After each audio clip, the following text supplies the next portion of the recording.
So newly released court documents are shedding some light tonight on a bizarre story that really does sound like something straight out of Homeland or a terrorism movie. It's an FBI translator who was investigating an ISIS fighter in 2014 and then fled the United States for Syria and married him. So why are we just finding out about this breach? Chief Intelligence Correspondent Catherine Herridge digging into this unbelievable story. Catherine, good evening. Thank you, Martha. It's hard to explain why any woman would get involved with ISIS, but tonight the Republican chairman of the House Homeland Security Committee says that's exactly what happened with a federal investigator. We just had an FBI agent, female FBI agent, who, was having an affair with an ISIS operative. That kind of shows you sort of the strangeness, how somebody could be attracted to a figure like that in ISIS, and that FBI case is very disturbing to me.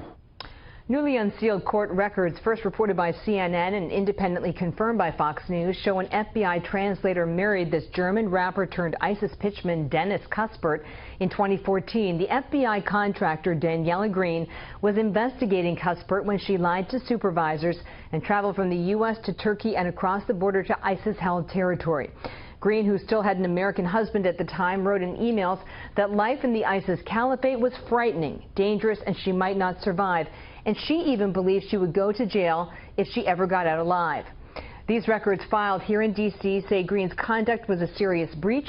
The U.S. attorney wrote that Green had, quote, violated the public trust, the trust of the officials who granted her security clearance, and the trust of those with whom she worked, and in doing so endangered our nation's security.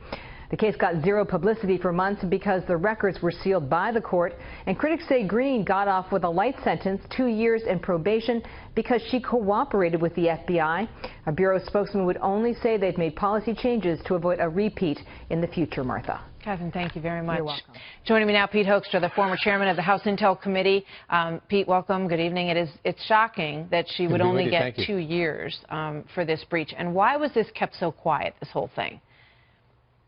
Well, I think that's a very interesting question. The FBI, as we all know, during the recent election, was more than willing to talk about cases that were under investigation, whether it was the Hillary Clinton emails, her server after the election, saying, hey, we're investigating the Russian connection with the Trump campaign. But when it came to talking about the FBI, it's kind of like, we need to seal these records. We can't, put into the public domain that we've had a major breach within our own organization. Let's bury it. Let's bury it for 2.5 years. Even right now, the FBI appears to be very tight-lipped about what happened and really not sharing a lot of details with Congress. At least that's what my sources on the Hill are saying. I mean, so we don't know what intel she may have shared with him, what she may have disclosed, what their interaction might have exposed about our sources and methods, all of that. Big concern.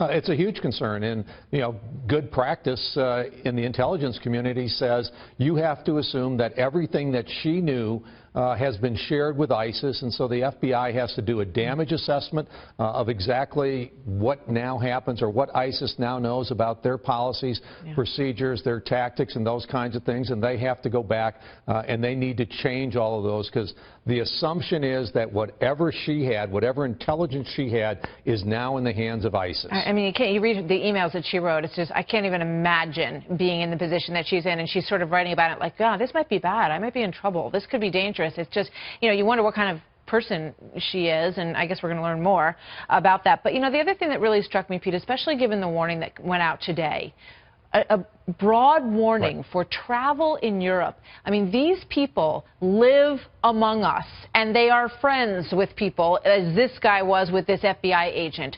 Talk to us, and we're putting some of the particulars about this alert on the screen. But how serious is this? Well, I think that's absolutely essential that we look at this as a pattern and not one isolated data point. Remember, after 9/11, it was connect the dots. Americans need to connect the dots. We've done it in Europe, but we need to connect San Bernardino, Fort Hood, Orlando, this event. They are among us. They're their message is seductive and people fall victim to it. We've connected the dots in Europe, with Nice, with Paris, with Brussels, with what's going on in Germany, in the UK. Who would have expected that at this point in time, that America, that our State Department would be sending out a travel alert warning Americans that going to Europe, stay aware of your situation, because Europe is at the highest level of alert and threat that it has seen in decades. And Europe has taken way too long to connect the dots that this terror is among them and is a real threat. And there are thousands of potential operatives in Europe, according to this report. Pete, thank you very much. Good to see you tonight, sir.